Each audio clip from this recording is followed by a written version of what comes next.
We're now going to continue our look at the blogging module.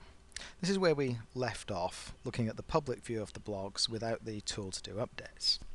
One thing we didn't do is read the actual entry. So if I click read more and wait for it to post back, there we are. Here is our actual entry. Notice the summary is no longer displayed. The summary is just on the sort of central page. Now we're looking at the actual entry, and it specifies the date, and there's the full name that we added. So what I'm going to do now is log in as the administrator. And the reason I want to log in as the administrator is to demonstrate how much the blogs are individual. So I haven't got the option to amend the blog settings. Sandra's blogs are Sandra's blogs. But I can create my own blog. So I'll call this one admin's blog, and I'll just put blah, can't be bothered, and I will make it public. So let's update that. We now have two separate blogs. Notice the little syndication symbol beside Sandra's blogs, which I said should be syndicated, but not beside the admin's blog because I didn't say that that one would be. Now I have the ability to add a blog entry, or to view a blog, or blog settings, because now as an individual I have a blog. Having said that, although I can't add new entries, although I can't amend settings, if I click on Sandra's blogs, because I have writing permissions, I do have the option to edit the entry. So you can go in and correct other people's entries if you're an administrator, or if you have the appropriate permissions.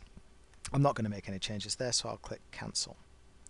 I will, however, add an entry for the administrator.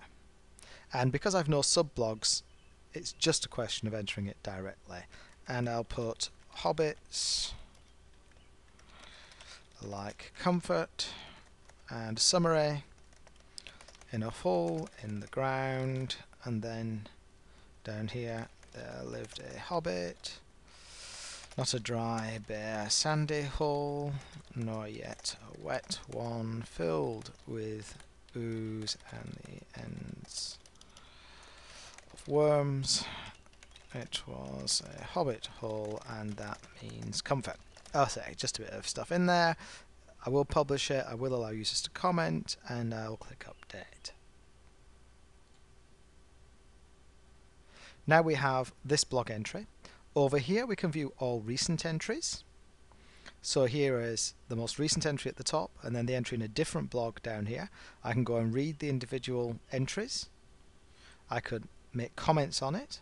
I can read comments on it if there were comments. I can click on individual blogs and read those. Or over here I can search. So I'm going to search for the phrase hobbit, because we're now looking at the other one, and if I search, up comes a list of the appropriate ones. There's In a Hole in the Ground, which is indeed hobbits, yes. So if I click on that, up comes the entry. I can also search by archive. Let's have a look at the things that were entered on the 4th, and actually let's just say May rather than 4th. And there now we have all the entries that were made in May. So it's quite functional, it's quite a lot you can do, and although there are limitations that you can only have individual people creating their own blog and adding entries to their own blog, there's a certain amount of flexibility in the ability to edit other people's entries if you have the appropriate permissions. And as you can see, it's very rich functionality from the user point of view in terms of comments and searching and so forth.